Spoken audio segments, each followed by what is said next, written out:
Saya bertanya, apakah Mi'raj 60 kali dalam satu malam itu benar apa tidak? Apakah itu hak apa tidak? Tolong sampaikan kalau memang itu hak. Dan saya juga bertanya, apakah hak kendaraan Fakih Muqaddam hafal jalan-jalan di langit seperti hafal jalan-jalan di bumi?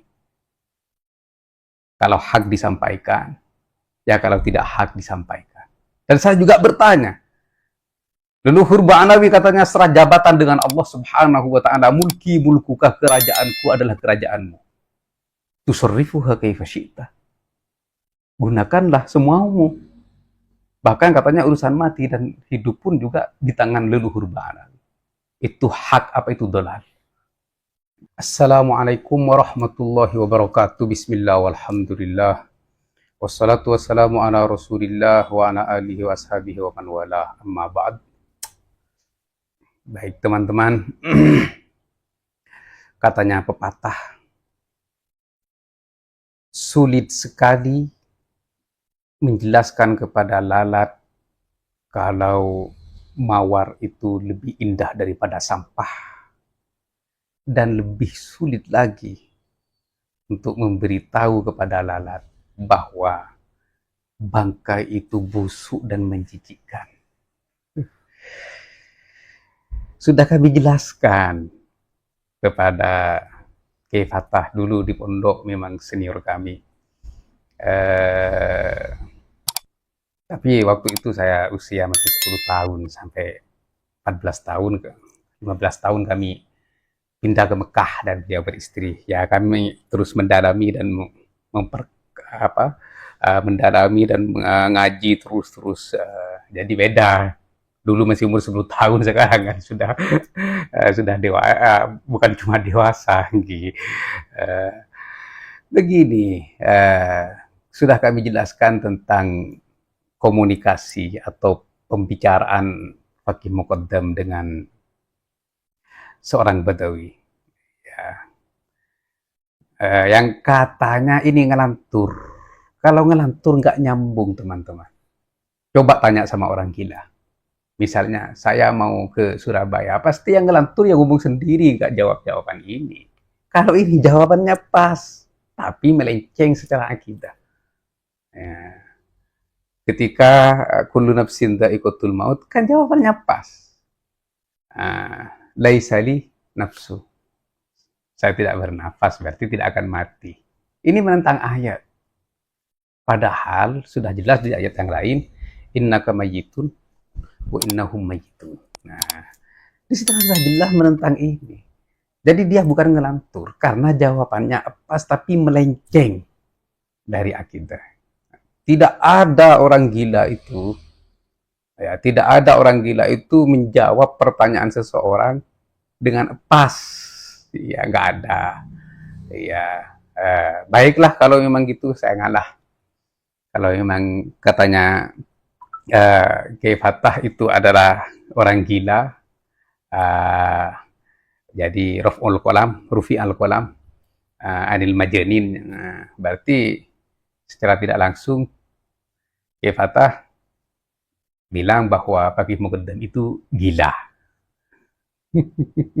Baik, di hurufat yang lain, misalnya Fakih Muqaddam kendaraannya hafal jalan-jalan di langit seperti hafal jalan-jalan di bumi. Oke. Paling jawabannya kata Fakih Muqaddam sedang gila.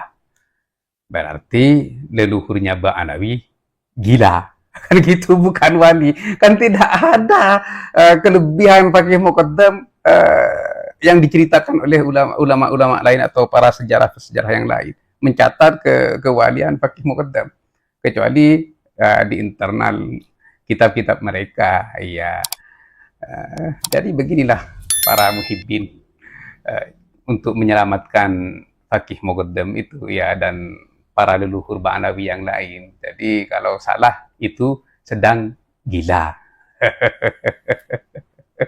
Subhanallah. Jadi Ba'anawi semua secara tidak langsung oleh Kiai Fatah dan para muhibbin yang lain keturunan orang gila.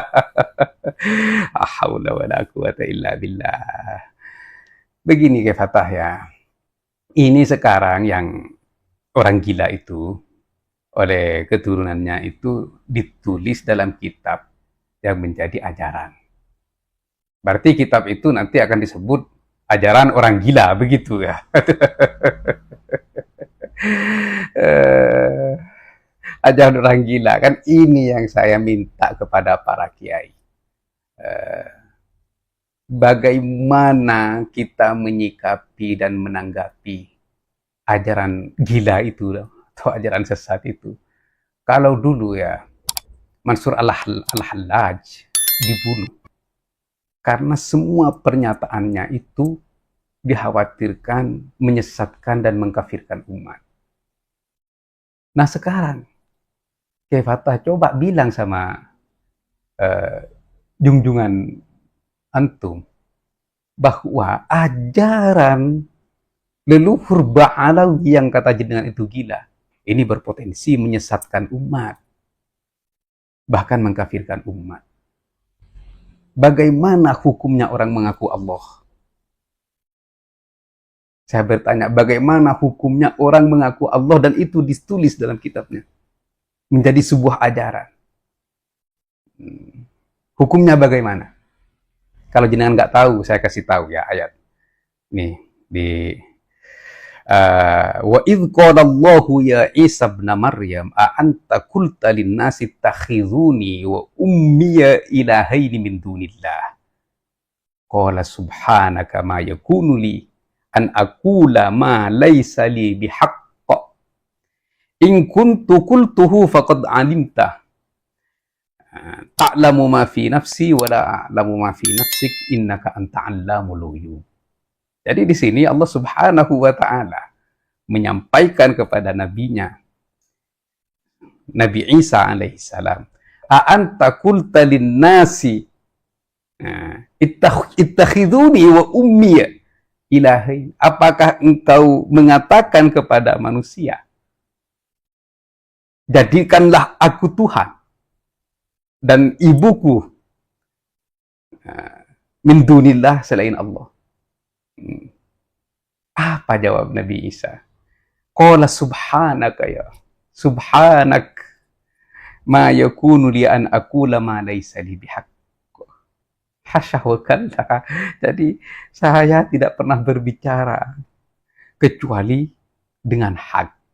Oleh karena itu, Kiai Fatah, kami berpesan, jangan sampai jenengan dan para kiai-kiai yang lain muhibbin itu berlebihan di dalam agama hanya semata-mata demi ingin memaksakan kehendakmu untuk menjaga Faqih Muqaddam dan para leluhur Ba'alawi yang sudah berlebihan di dalam agama.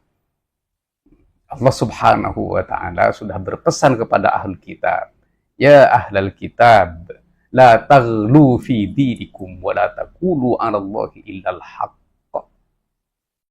Wahai ahli-ahli kitab, la taghlu fi dinikum. Jangan sekali-kali kalian berlebihan di dalam agama.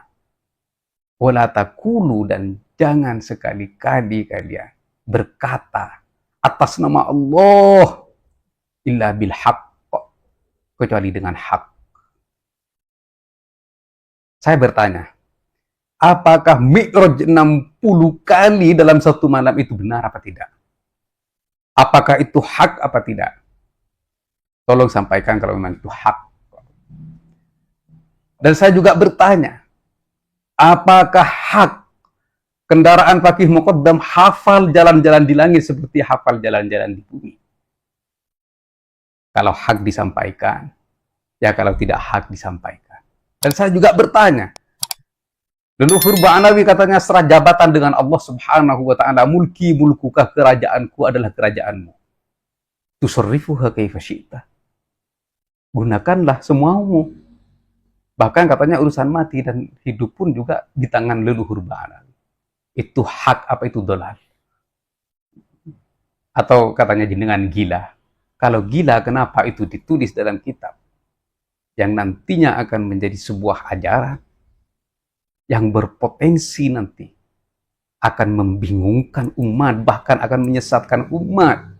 Bahkan yang paling kami takutkan akan mengkafirkan umat. Kenapa? Karena sudah berbentuk sebuah kitab. Dan para ulama diam. Dan para ulama yang dihormati dan disegani diam terhadap ajaran itu. Iya, mungkin di generasi kita, di masa kita, kita masih tahu mana yang hak dan mana yang batin. Tapi, coba jenengan pikirkan, generasi-generasi berikutnya. Apakah nanti generasi-generasi berikutnya aman dari ajaran sesat mereka? La haula wala quwata illa billah. Ingat pesan Allah Subhanahu wa Ta'ala.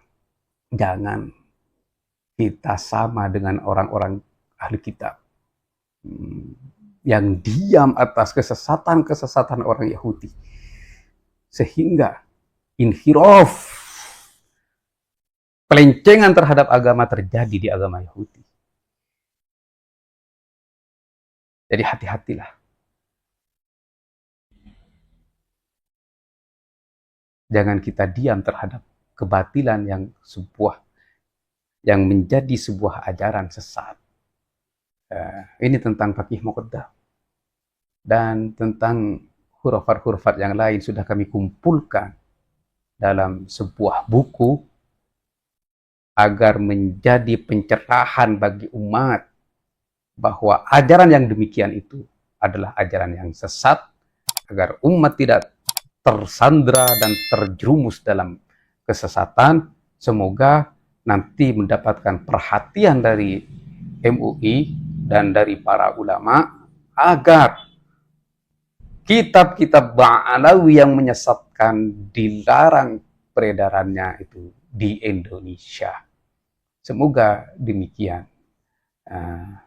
Dan kami terima kasih kepada para teman-teman.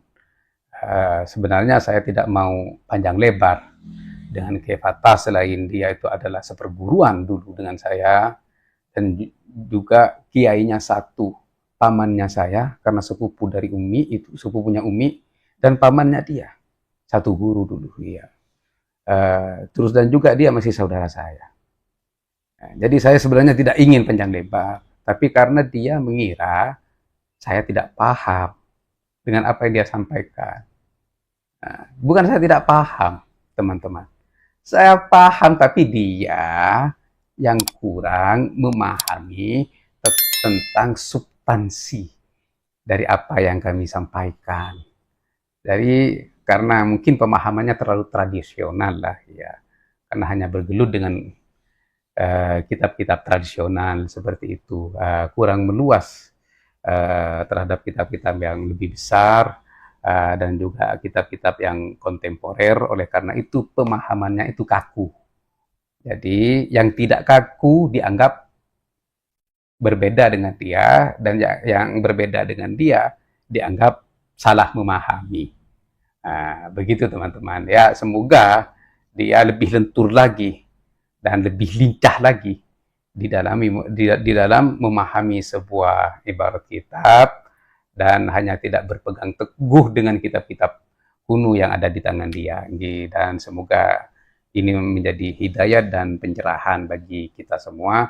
Semoga kita diselamatkan oleh Allah Subhanahu wa Ta'ala, dilindungi oleh Allah Subhanahu wa Ta'ala dari ajaran-ajaran sesat. Amin ya rabbal alamin. Sekian, wallahul muwaffiq ila aqwamit thoriq. Wassalamualaikum warahmatullahi wabarakatuh.